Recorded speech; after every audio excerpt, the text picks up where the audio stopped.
आपण पाहत आहात लोकसमीक्षा न्यूज नेटवर्क आणि या आहेत आजच्या सुपरफास्ट न्यूज। या बातमीपत्राचे प्रायोजक आहेत नंदिनी कलेक्शन, फक्त महिलांचे परिपूर्ण दालन, माऊली निवास, कल्याण मंडपमच्या बाजूस, यशोधन नगर, परभणी। नमस्कार, मी प्रभू दिपके लोकसमीक्षा न्यूज नेटवर्क मध्ये आपलं स्वागत करतो। आपण पाहत आहात परभणीचं एकमेव बातमीपत्र लोकसमीक्षा सुपरफास्ट।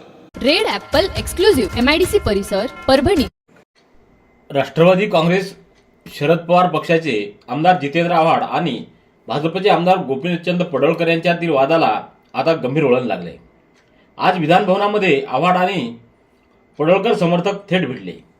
दोन्ही बाजूंच्या कार्यकर्त्यांमध्ये धक्काबुक्की झाली तर एकमेकांची कॉलर देखील पकडण्यात आली। त्यामुळे विधान भवनाच्या लॉबीमध्ये राडा झाल्याचं पाहायला मिळालं। विधिमंडळाच्या सुरक्षा रक्षकांनी वेळीच धाव घेतल्यानं ही परिस्थिती हाताबाहेर गेली नाही। या प्रकारावर जितेंद्र आव्हाड यांनी संतप्त प्रतिक्रिया दिली आहे। विधिमंडळाच्या पायऱ्यांवर भवनामध्ये आमदार सुरक्षित नसतील तर कशाला राहायचा आमदार, असं आव्हाडांनी म्हटलंय। विधान भवन परिसरात माध्यमांशी संवाद साधताना जितेंद्र आव्हाड संतप्त सुरात म्हणाले, हल्ला कोणी केला? अख्ख्या महाराष्ट्राला समजले हल्ला कोणी केलाय। तुम्ही विधान भवनात गुंडांना प्रवेश देणार असाल तर आमचे जीव सुरक्षित नाहीयेत। आई बहिणीवरून शिव्या दिल्या, मारून टाकण्याची धमकी दिली, असे देखील आव्हाड म्हणाले आहेत। परभणी जिल्ह्यात मागेल त्याला सौर कृषी पंप योजनेचा बट्ट्याबोळ उडालाय। शेतकरी 6 महिन्यांपासून पैसे भरून कृषी पंपासाठी कार्यालयाचे उंबरठे झिजवतोय, परंतु शासन गोलमोल उत्तर देतं, अशा शब्दामध्ये आमदार डॉ. राहुल पाटील यांनी विधानसभा अधिवेशनामध्ये आज 17 जुलै रोजी लक्षवेधीद्वारे आक्रमक भूमिका घेतली। विधानसभेच्या अधिवेशनात लक्षवेधीद्वारे आमदार पाटील यांनी जिल्ह्यातील वीज समस्येबाबत आवाज उठवला। सौर कृषी पंप योजनेमध्ये 6 महिन्यापूर्वी 25,942 शेतकऱ्यांनी पैसे भरले। शेतकरी कृषी पंपासाठी चक्रा मारत असून शासनाकडून उडवाउडीची उत्तरे दिली जात आहेत। यात शेतकऱ्यांची काय चूक, असा सवाल करत 6 महिन्यापूर्वी घेतलेल्या पैशाचं व्याज सरकार देणार का? कृषी पंपाअभावी झालेली नुकसान भरपाई सरकार देणार का? असे अनेक प्रश्न आमदार डॉ. राहुल पाटील यांनी उपस्थित करत सरकारला धारेवर धरले। जिल्ह्यात महावितरणची 11 युनिटं 2010 पासून बंद पडली आहेत। ही युनिटं पुनरुज्जीवित करणार का, असा प्रश्न देखील त्यांनी उच्चारला आहे। तर ऊर्जा राज्यमंत्री मेघना बोर्डीकर यांनी आमदार राहुल पाटील यांच्या लक्षवेधीवर उत्तर देताना सांगितलं की परभणीमध्ये 26,275 लोकांनी कृषी पंपासाठी पैसे भरले, 15,772 लोकांनी एजन्सी निवडली, तर 9,961 लोकांना कृषी पंप देण्यात आले। 818 शेतकऱ्यांनी पैसे भरून 6 महिने झालेत, परंतु त्यांना संबंधित कंपनीकडून कृषी पंप देण्यात आले नसल्याची कबुली त्यांनी दिली आहे। सततचे दवाखाने करून कंटाळलात? आता शेवटचा उपाय। डॉक्टर गोविंद कामटे यांचे बालाजी आयुर्वेदिक निसर्गोपचार केंद्राला भेट द्या। शुगर, मूळव्याध, ॲलर्जी, सोरायसिस, गजकर्ण, दमा, लठ्ठपणा, गुडघेदुखी, कंबरदुखी, वात, गाठीचे आजार, लकवा, केस गळणे, मुतखडा, सफेद डाग यांसारख्या जुनाट आजारांवर खात्रीशीर उपचार केले जातात। दारू सोडवण्यासाठी विशेष उपचार उपलब्ध। संपर्क डॉक्टर गोविंद कामटे, आयुर्वेद विद्याविशारद, बालाजी आयुर्वेदिक निसर्गोपचार केंद्र, तलाठी कार्यालयाच्या बाजूला, वसमत रोड, परभणी। संपर्क 9921691008। राज्यातील परिचारिकांच्या बाह्य स्रोताद्वारे पदभरती व इतर संवेदनशील प्रलंबित मागण्यांच्या अनुषंगानं महाराष्ट्र राज्य परिचारिका संघटना मुख्यालय लातूर संघटनेनं आपल्या सर्व शाखांसह राज्यव्यापी आंदोलन सुरू केले।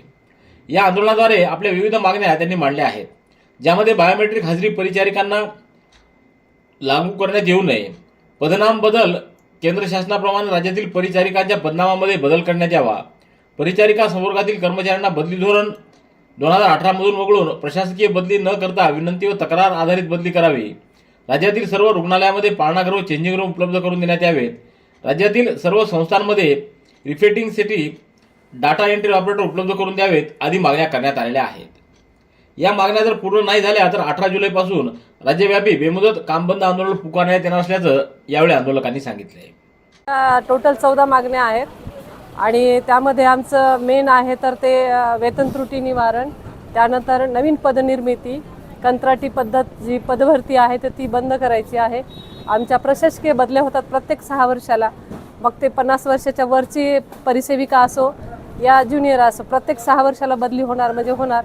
तर ती बदली पण आमची रद्द व्हावी, विनंतीनुसार बदली झाली तर चांगलं होईल. 15 आणि 16 पासून ते आझाद मैदानावर आमचे जे पदाधिकारी आहेत, राज्य पदाधिकारी, ते निदर्शने आंदोलन करणार आहेत.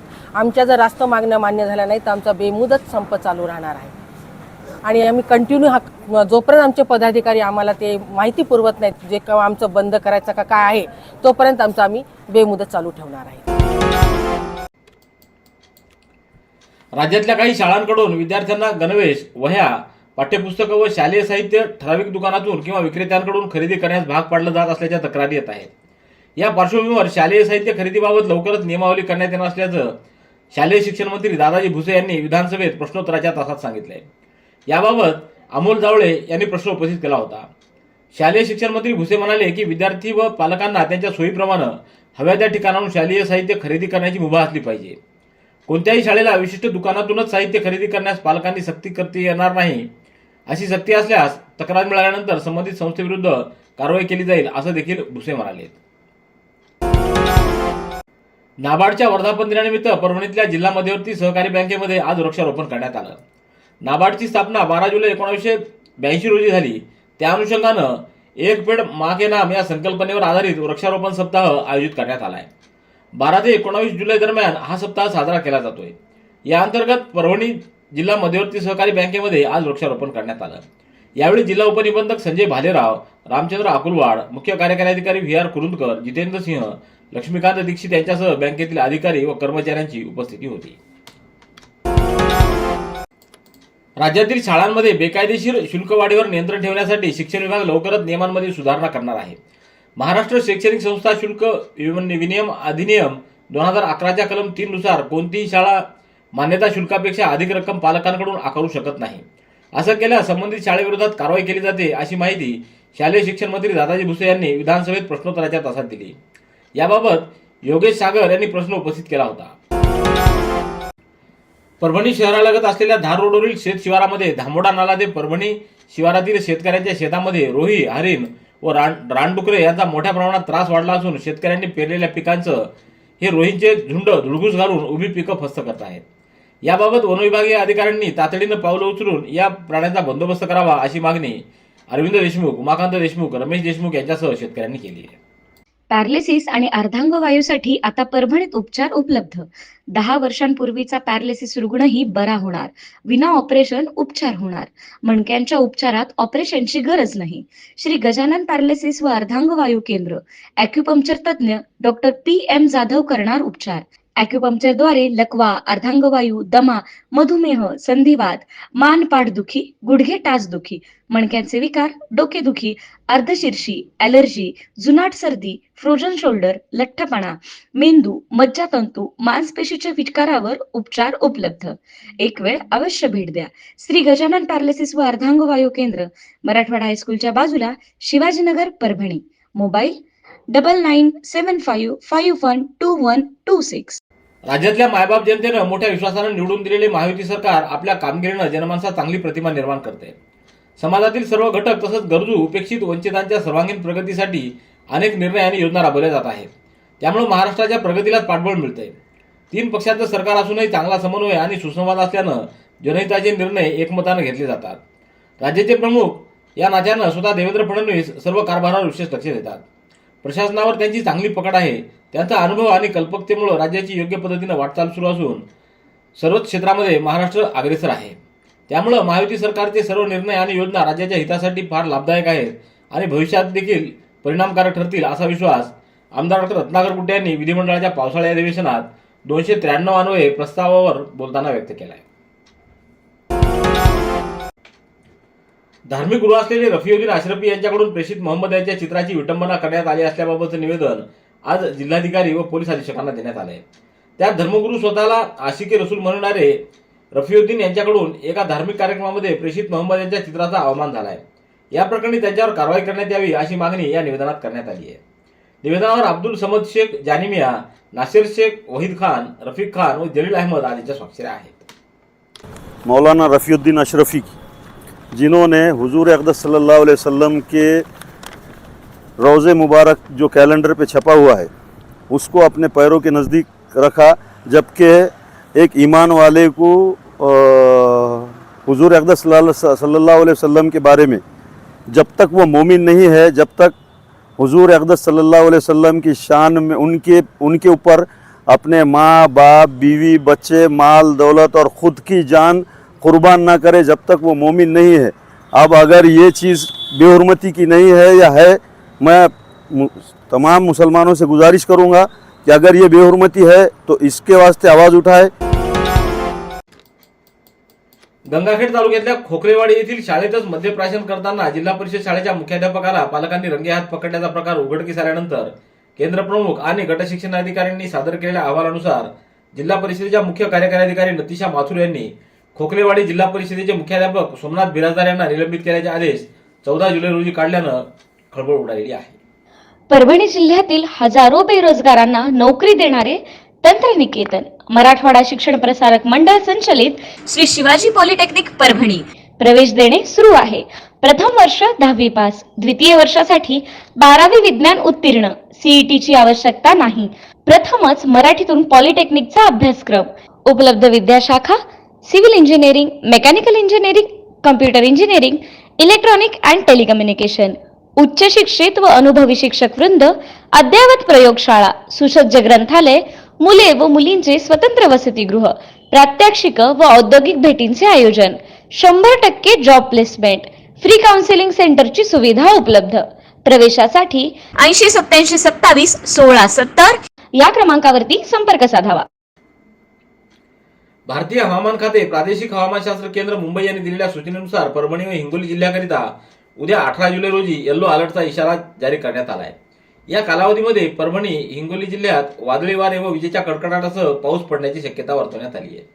खबरदारीची उपाययोजना म्हणून नागरिकांनी काळजी घेण्याचं आवाहन करण्यात आलं आहे. चालत्या ट्रॅव्हल्समधून अर्भक फेकून देत त्याची गुप्तपणे विल्हेवाट लावल्याच्या संतापजनक घटनेप्रकरणी पाथरी पोलिसांनी दाखल केलेल्या गुन्ह्यामध्ये आता भारतीय दंड संहिता 2023 अंतर्गत कलम 103(1) अन्वये गुन्हा वाढवण्यात आलेला आहे. या प्रकरणात अल्ताफ शेख याला अटक करण्यात आली असल्याची माहिती पोलीस निरीक्षक महेश लाडगे यांनी दिली आहे. 15 जुलै रोजी पहाटेच्या सुमाराला पाथरी सेलू रोडवर ही घटना उघडकीस आली होती. एक अर्भक रस्त्यावर मृतावस्थेत आढळून आलं होतं. हे अर्भक एका तरुणीनं चालत्या ट्रॅव्हल्समधून कपड्यात गुंडाळून रस्त्यावर फेकलं होतं. अर्भकाच्या संगोपनाची जबाबदारी न स्वीकारता हे कृत्य करण्यात आलं.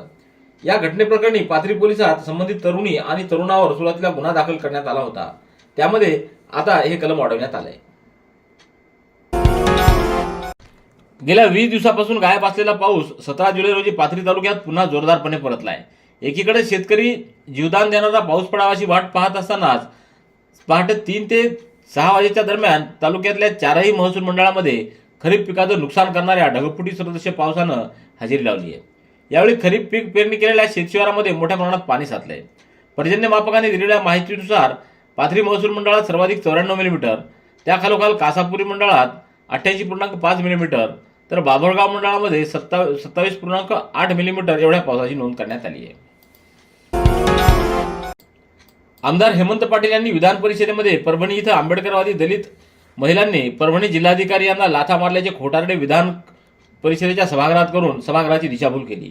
त्यामुळे परभणीचे जिल्हाधिकारी रघुनाथ गावडे आणि दलित महिलांचा अपमान केल्यानं त्यांच्यावर कठोर कारवाई करण्याची मागणी राज्याचे पोलीस महासंचालक यांच्याकडे पूर्णा शहरातील विविध आंबेडकरवादी पक्ष संघटनांच्या प्रमुख नेत्यांकडून करण्यात आली आहे. एका निवेदनाद्वारे आमदार हेमंत पाटील यांचा निषेध करण्यात आला आहे. हे निवेदन पूर्णा पोलीस ठाण्याचे पोलीस निरीक्षक विलास गोबाडे, उपविभागीय अधिकारी समाधान पाटील यांना देण्यात आले. निवेदनावर प्रकाश कांबळे, उत्तम खंदारे, हर्षवर्धन गायकवाड, धम्मा जोंधळे, दादाराव पंडित, विरेश कसबे, संजय शिंदे, मिलिंद सोनकांबळे, प्रवीण कनकुटे, अतुल गवळे, त्रिंबक कांबळे, गौतम काळे, रमेश बरकुंटे, मोहन लोखंडे, आनंद काळे, अमृत कराळे, सय्यद कलीम आदींची उपस्थिती होती. सेलू शहरातल्या मोंडा परिसरात असलेल्या साई ट्रेडर्स या किराणा मालाच्या होलसेल दुकानातून गणेश एजन्सी मानवत येथील मार्केटिंग करणाऱ्या कामगाराची 2,49,000 रुपये रोकड असलेली बॅग चोरट्यांनी लंपास केली आहे. ही घटना 16 जुलै रोजी सायंकाळी 6:30च्या सुमाराला घडली. या प्रकरणी सेलू पोलिसात गुन्हा नोंदवण्यात आला आहे. मानवत येथील गणेश एजन्सीचे मार्केटिंग करणारे शिवाजी हुंडे हे किराणा दुकानावर देवाणघेवाण केलेल्या मालाचे पैसे वसुली करता आले होते. मोंढा परिसरातील खातेदाराकडून वसुली करत मोंढ्यात जात असताना अज्ञातांनी त्यांच्या अंगावर टोमॅटो सॉस टाकला. कपड्यावरील सॉस धुण्यासाठी शिवाजी हुंडे यांनी साई ट्रेडर्स या दुकानात जाऊन पैशाची बॅग ठेवली. शर्ट धुत असताना चोरट्यांनी रक्कम लंपास करत दुचाकीवरून पळ काढला. चोरी झाल्याचं लक्षात येताच सीसीटीव्ही फुटेज पाहण्यात आलं. चोरटे कॅमेऱ्यामध्ये कैद झाले असून या प्रकरणी गुन्हा नोंदवण्यात आला आहे. Red Apple furniture, smart furniture for smart people. Exclusive Parbhani शहरातील भव्य शोरूम रेड ॲपल एक्सक्लुझिव्ह, भारतातील स्मार्ट फर्निचर ब्रँड आता आपल्या परभणी शहरामध्ये. हो, आता आपल्या परभणी शहरामध्ये. या अंतर्गत ऑफिस, बेडरूम, डायनिंग, लिव्हिंग, इत्यादी प्रकारचे फर्निचर आपणास मिळेल. Bedroom set, bed, dressing table, sofa set, कपाट, डायनिंग टेबल टीपॉय आणि स्टील फर्निचर इत्यादी सर्व प्रकारचे फर्निचर तेही आकर्षक किमतीमध्ये उपलब्ध आहे. एक वेळ अवश्य भेट द्या. रेड ॲपल फर्निचर, MIDC परिसर, भारतीय स्टेट बँकेच्या जवळ, परभणी. परभणी शहरातल्या कारेगाव येथील भगवान बाबा संचलित मन्नाथ प्राथमिक व माध्यमिक विद्यालयामध्ये जुलै महिन्याची केंद्रस्तरीय शिक्षण परिषद उत्साहात संपन्न झाली. शिक्षण परिषद म्हणजे शिक्षकांनी ग्रहण केलेल्या नवनवीन ज्ञानाला सातत्यानं वृद्धिंगित करणं, क्षमता बांधणीसाठी नवनवीन प्रशिक्षण घेत राहणं. याच अनुषंगानं शैक्षणिक सत्रातील पहिली शिक्षण परिषद केंद्रप्रमुख सय्यद सलीम यांच्या अध्यक्षतेखाली संपन्न झाली. शिक्षण परिषद आणि केंद्रातील दुर्डी येथील मुख्याध्यापक शेख गफूर मासूम यांच्या सेवानिवृत्तीनिमित्त छोटेखानी सन्मान सोहळा देखील आयोजित करण्यात आला. यावेळी पिंगळी बीटचे विस्ताराधिकारी संतोष धानोरकर, सत्कारमूर्ती शेख गफूर आदींची उपस्थिती होती. राम जोशी, सुधाकर गायकवाड, चंद्रमुनी लोखंडे, कैलास सुरवसे, सय्यद सलीम, अजित आदींची उपस्थिती होती.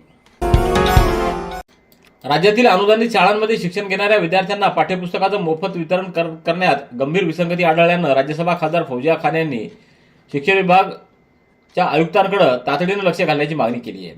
या पार्श्वभूमीवर डॉक्टर खान यांनी शिक्षण आयुक्तांना दिलेल्या पत्रात नमूद केलं की महाराष्ट्र शासनाच्या मोफत पाठ्यपुस्तक योजनेअंतर्गत अनुदानित शाळांमधील विद्यार्थ्यांना दुर्लक्षित केलं जात असून जिल्हा व उपजिल्हा स्तरावर अनेक ठिकाणी त्यांना अद्यापही पाठ्यपुस्तकाचा लाभ मिळालेला नाही.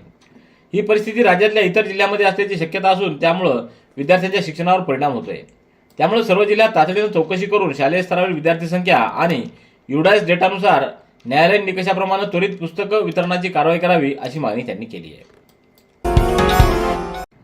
पाथरीच्या शांताबाई नखाते विद्यालयात राष्ट्रवादी काँग्रेसच्या प्रदेशाध्यक्षा रुपालीताई जाकणकर यांच्या नेतृत्वात परभणी जिल्हा महिला राष्ट्रवादी काँग्रेस पार्टीच्या वतीनं उपमुख्यमंत्री अजित पवारांच्या वाढदिवसानिमित्त आयोजित सक्षमतू महिला जनजागृती शिबिर संपन्न झालं. यावेळी निरीक्षक संगीता तुपसागर यांनी मार्गदर्शन केलं. कार्यक्रमाला भावनाताई नखाते, कृष्णा घायवट, सोमनाथ नरके, प्रीती दुधवडे, गीता कुटे, रेणुका सावळे, सुनीता राखुंडे, लता गरड, प्राचार्य किशन डहाळे, मुख्याध्यापक नवनाथ यादव आदींची उपस्थिती होती. आवाजवी येणाऱ्या घरपट्टी व नळपट्टीच्या डिमांड नोटिसा, रस्ता व स्वच्छतेच्या प्रश्नावर शिवसेनेचे उपजिल्हाप्रमुख माणिक पोंडे यांच्या नेतृत्वात शिवसेनेच्या पदाधिकाऱ्यांनी महापालिकेच्या आयुक्त यांची भेट घेऊन त्यांच्याशी चर्चा केली आहे. आज महापालिकेच्या कार्यालयात या पदाधिकाऱ्यांनी जात आयुक्तांशी चर्चा केली आहे.